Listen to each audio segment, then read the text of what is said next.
आप सभी का स्वागत है।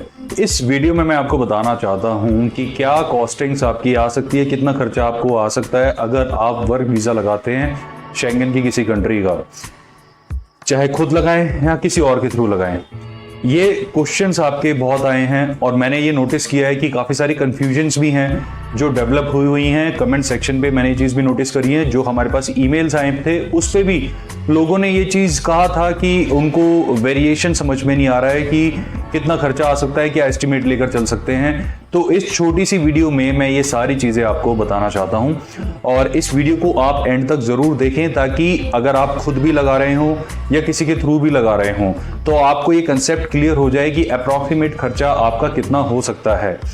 तो आप अगर नए दर्शक हैं इस चैनल के तो इसको सब्सक्राइब कर सकते हैं क्योंकि ऐसी इंफॉर्मेटिव वीडियोस हम लोग अपलोड करते रहते हैं। कोई क्वेश्चन कंसर्न हो तो आप उसको भी शेयर कर सकते हैं। अब सबसे पहले हम ये बात करते हैं कि आप अगर खुद लगाते हैं तो क्या खर्चा आता है। आप शेंगन की किसी भी कंट्री का इस वक्त एग्जांपल ले लीजिए। लास्ट टाइम हमने पोर्चुगल की बात करी थी, उससे पहले पोलैंड की बात करी थी, तो उसी को ही कंटिन्यू करते हुए पोर्चुगल और पोलैंड को ही मैं ले लेता हूं यहाँ पे। और प्लस माइनस मैं आपको बता दूं, अगर आप किसी और कंट्री का भी वर्क वीजा अप्लाई करते हैं, जैसे माल्टा का हो गया, जर्मनी फ्रांस का हो गया, स्विट्जरलैंड नॉर्वे का हो गया, तो उस केस में भी क्या वेरिएशंस आ सकती हैं।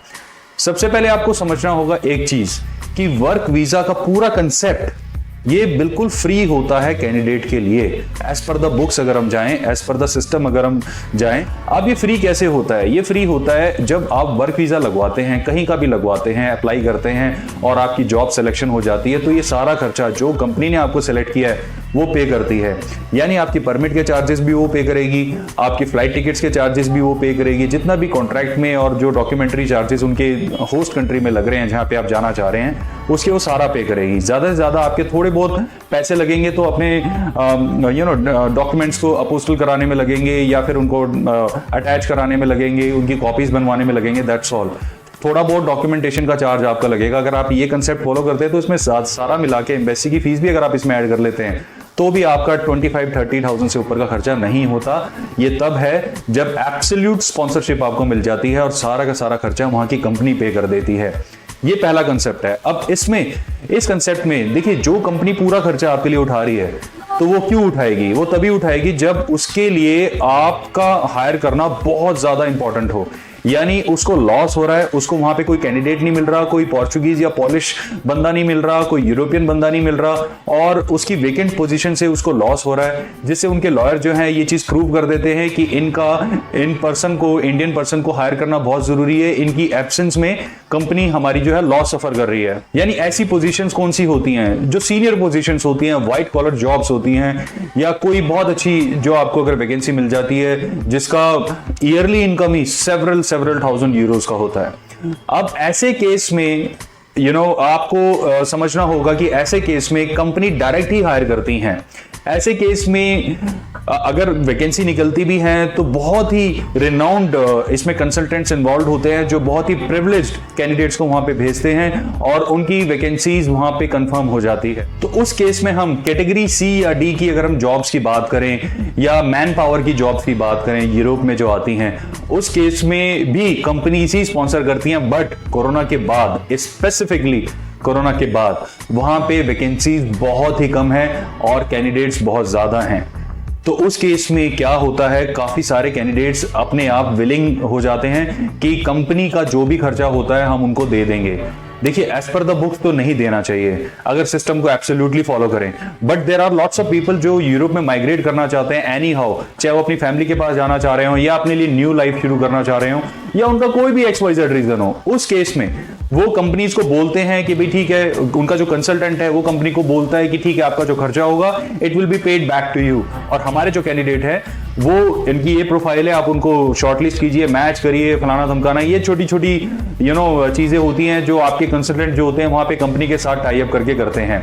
उस सिनेरियो में आपका जो खर्चा है वो अप्रॉक्सीमेटली 3.5 लाख से लेके 4.5 लाख के बीच में कुछ भी आ सकता है। डिपेंड करता है कि आपके कितने चार्जेस कंसल्टेंट लेता है, कितने चार्जेस लॉयर लेता है, वहां पे क्या क्या फीस है, इनके ऊपर वेरिएट करता है। राइट तो इस केस में अगर क्योंकि वहां पे देखिए वैकेंसीज वगैरह निकलती हैं तो उस केस में लोग जो हैं कंसल्टेंट के पास ये खुद ही ऑफर देते हैं कि we are going to self sponsor us, आप बेशक कंपनी के थ्रू करा दीजिए मगर हम अपना खर्चा खुद निकाल लेंगे। उस केस में उनका काम बनने के चांसेस थोड़े से हायर हो जाते हैं। उसमें भी वीजा की कोई गारंटी नहीं होती।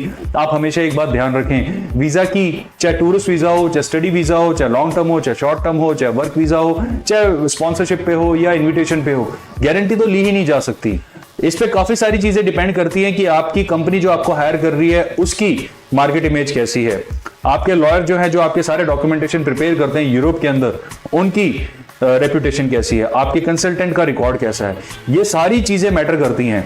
अगर उनमें से किसी का रिकॉर्ड नेगेटिव होता है कि भाई ठीक है ये तो इलीगल इमिग्रेशन में इनका नाम आया हुआ है और ये इलीगल इमिग्रेशन को ऐसे प्रमोट करते हैं, तो उस केस में एम्बेसीज जो होती है उनकी वीजा एप्लीकेशन अप्रूव ही नहीं करती हैं और काम नहीं बन पाता।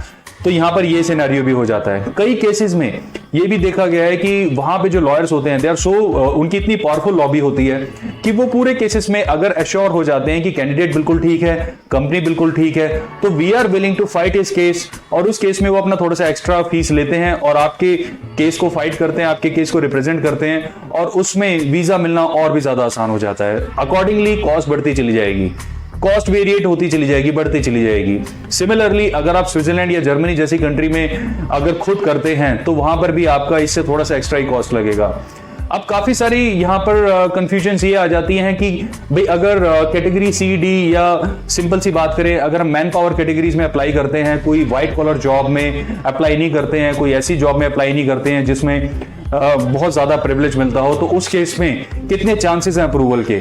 अगेन ये सारी चीजें इन्हीं फैक्टर्स पे डिपेंड करती है जो भी मैंने अभी आपको जस्ट एक्सप्लेन किया कि आपके कंसल्टेंट की रेपुटेशन, आपका कंप्लीट रिकॉर्ड, आपके लॉयर की रेपुटेशन, आपको जो कंपनी हायर कर रही है उसकी क्या मार्केट इमेज है, ये सारे फैक्टर्स प्लस आपकी क्या प्रोफाइल है, जहां पर आप जा रहे हैं वहां पर वाकई में वैकेंसी की जरूरत है कि नहीं है, ये सारे डिसीजंस एम्बेसी लेती है और उसी के बाद ही कोई चीज फाइनल करती है।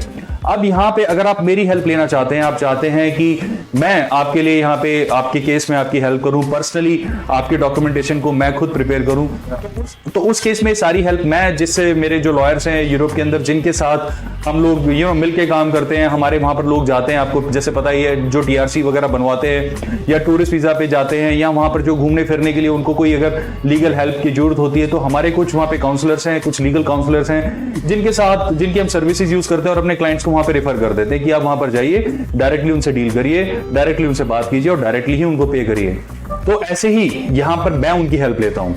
आपके सारे डॉक्यूमेंट्स पहले मैं उनके पास भेज देता हूं कि आप इनको चेक कर लीजिए कि क्या आप इनकी कुछ हेल्प कर सकते हैं, इनका वहां पे काम बन सकता है नहीं बन सकता है। उसके बाद ही मैं आपको फिर गो हेड देता हूं कि ठीक है आप जाइए, वहां पर आपका काम बन सकता है। उसके लिए अगर आप चाहें तो स्क्रीन पे दिए हुए कॉन्टैक्ट नंबर पे एसएमएस कर सकते हैं, वीजा एसएमएस कर सकते हैं और यहां पर जो मेरी टीम है वो आपको कॉल बैक करके इसकी इंस्ट्रक्शंस दे देगी किस तरीके से होता है। ये बिल्कुल ट्रांसपेरेंट काम है, इसमें कुछ भी हिडन नहीं है, सारी चीजें बिल्कुल क्लियर हैं और एब्सोल्युटली ट्रांसपेरेंट है। आपकी डीलिंग डायरेक्टली वहीं पे ही होएगी, आपका काम भी वहीं पे ही बनेगा। We are only suggesting you, मैं सिर्फ आपको पर्सनली सजेस्ट कर सकता हूं कि आपको करना चाहिए या नहीं करना चाहिए, दैट्स ऑल। राइट, आपको ये चीजें क्लियर हो गई होंगी कि वहां पे आपका अप्रोक्सीमेट क्या खर्चा आ सकता है, किस तरीके से बात बन सकती है, किस तरीके से आप आगे प्रोसीड कर सकते हैं। अकॉर्डिंगली अलग अलग कंट्रीज के हिसाब से रेट कैसे अप हो जाते हैं, लॉयर्स की एक्स्ट्रा फीस कब एप्लीकेबल होती है, और अगर आप एक अच्छी पोजीशन पे हैं और आपको कंपनी विलिंगली है कि आप आइए, आपके बगैर काम नहीं हो रहा है, तो उस केस में आपको कुछ करने की जरूरत नहीं है, सारा का सारा फाइनेंस आपकी कंपनी करती है और आपको किसी को कोई भी पेमेंट नहीं देनी पड़ती। तो मुझे उम्मीद है ये वीडियो आपके लिए काफी यूजफुल रही होगी। अपना समय देने के लिए धन्यवाद, बाय बाय।